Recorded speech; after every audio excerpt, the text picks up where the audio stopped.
After the neck pull will be our scissors and bicycles, which basically exist in a shoulder stand, if you're familiar with that from yoga. I think the most important thing about a shoulder stand in general is understanding how and where we're weight bearing through the spine. So what I like to do first is I find that bony nub in the back of my neck at the base of my cervical spine called my C7, my seventh cervical vertebra. And just under that is where we want to weight bear. You really don't want to weight bear in your cervical spine. You don't want to have weight on the occiput. We want to leave this area alone and try to stabilize at the top of our rib cage, if anything.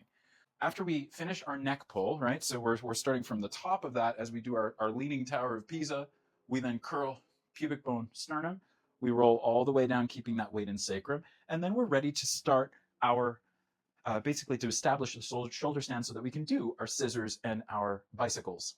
So however you like to do this, I think knee to chest, legs up, and then starting to just help the legs counterweight you up and over, kind of like a rollover. You're just going to feel, you kind of wiggle a little bit, and you're just feeling your way up the spine. Let the head lift a little bit as you do it so it pushes it out of the way. We're not feeling any pressure in the neck or the head whatsoever.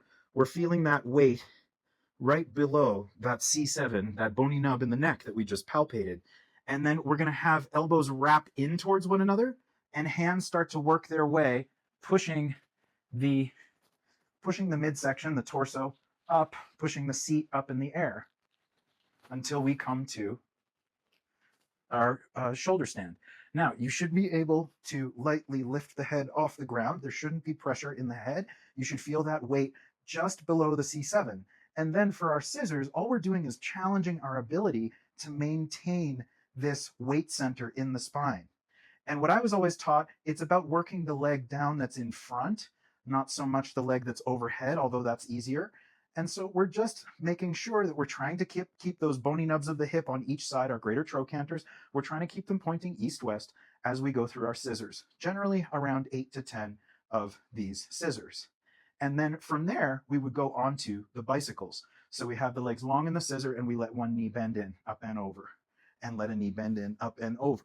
And again, this is just to challenge our ability to maintain that weight center below our C7. We can always test it with a lift of the head.